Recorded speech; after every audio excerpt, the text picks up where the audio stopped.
Cadê os comunistas? A farsa que justificou a ditadura militar no Brasil.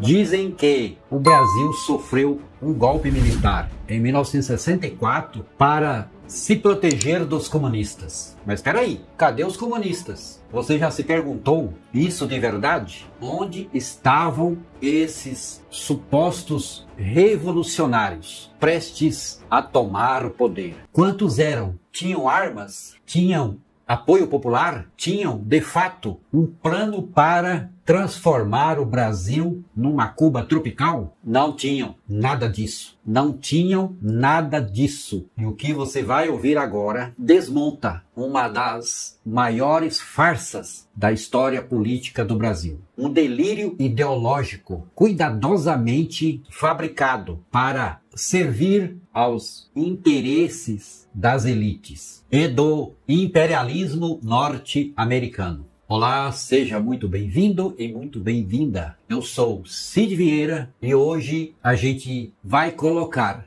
os pingos nos is. Vamos expor com fatos e documentos a grande mentira que justificou 2 décadas de repressão e autoritarismo, tortura e censura. Fique até o final deste vídeo para entender como o perigo comunista nunca passou de um fantasma inventado para manter o povo longe do poder. O contexto real de 1964. Jango não era comunista. João Goulart, o presidente eleito democraticamente, era um reformista e nacionalista e trabalhista. Ele defendia as reformas de base que incluíam reforma agrária, reforma tributária e reforma educacional e uma grande reforma urbana. Ou seja, ele queria mexer em privilégios históricos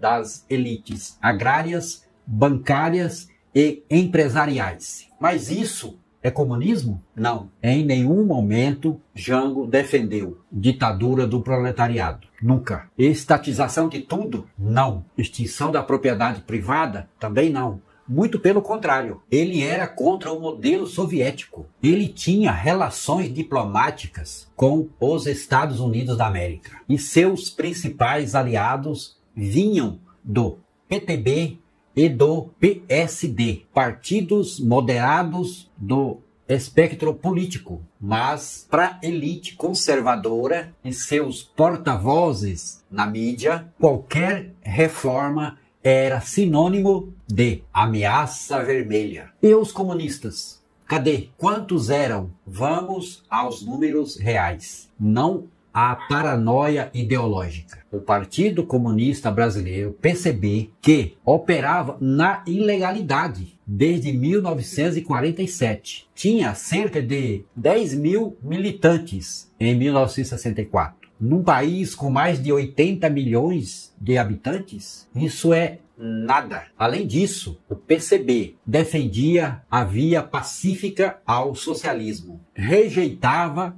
a luta armada. Não tinha armas, nem estrutura militar. Nem sequer contava com o apoio de grandes massas populares. Não havia uma ameaça comunista. O que havia era um medo construído, explorado e amplificado para justificar o golpe. Carlos Marighella, por exemplo, ainda era do PCB na época e só rompeu com o partido anos depois, justamente por ver que a estratégia pacífica não funcionava diante de um regime que prendia, torturava e matava sem pudor. Mas os Estados Unidos sabiam disso, mas apoiaram o golpe mesmo assim. Os documentos desclassificados pelo governo dos Estados Unidos são reveladores. A CIA e o Departamento de Estado sabiam que não havia qualquer risco real de uma revolução comunista no Brasil. E mesmo assim, decidiram intervir. A famosa Operação Brotersam previa o envio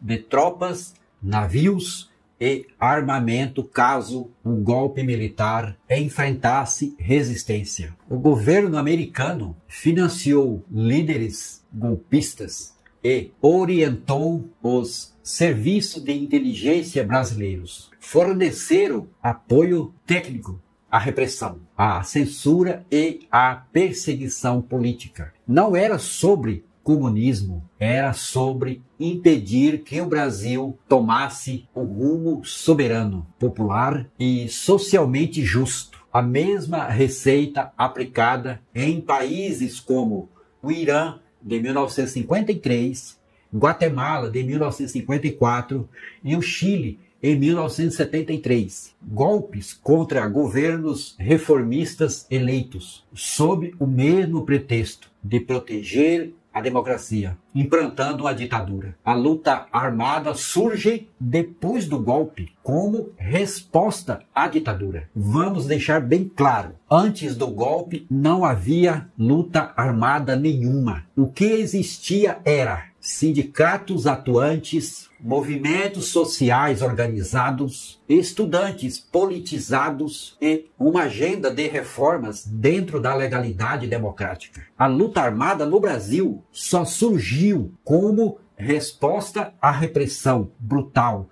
Anos depois, a ALN de Marighella nasceu em 1968. O MR8, a VAR Palmares, VPR, a guerrilha do Araguaia. Ou seja, o regime fabricou a violência que dizia combater. A resistência armada foi consequência e não causa da ditadura. Ela foi uma consequência. Quem matou quem? Os números não mentem. Vamos aos dados. Por quê? A história precisa ser contada com base na realidade, não em propaganda de quartel ou da mídia cúmplice. Durante os 21 anos de ditadura, mais de 50 mil pessoas foram presas por motivos políticos. Cerca de 20 mil foram torturadas. Pelo menos 473 foram assassinadas ou desapareceram. Esse número pode passar de 1.000, segundo comissões independentes. Os grupos armados de esquerda mataram ou eliminaram cerca de 100 pessoas no total. Conclusão matemática: a ditadura matou mais de 4 vezes mais do que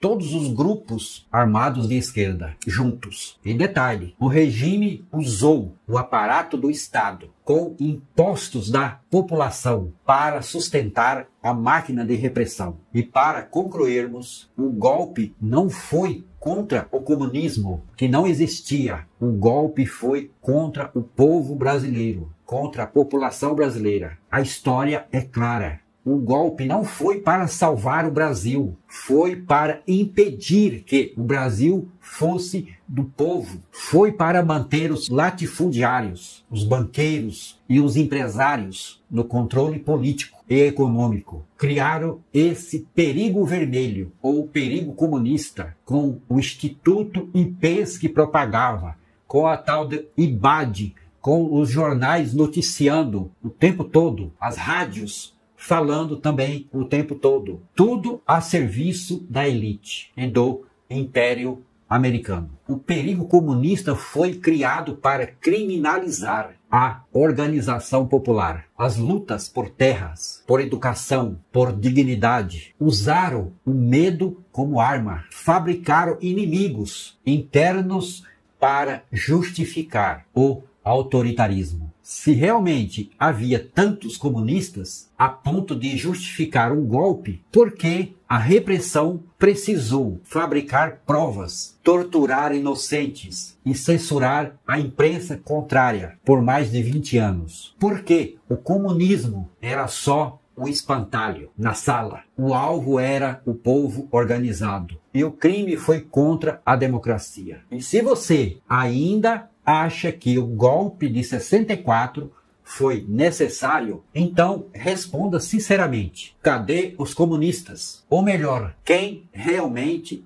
ameaçava o Brasil naquela época? Era o povo pedindo justiça social ou era o pavor da elite diante da possibilidade de perder seus privilégios. E se esse conteúdo fez sentido para você, curta, compartilhe, se inscreva no canal e ative o sininho. Vamos juntos resgatar a verdade por memória, por justiça e por nunca mais. Até o próximo vídeo e tchau!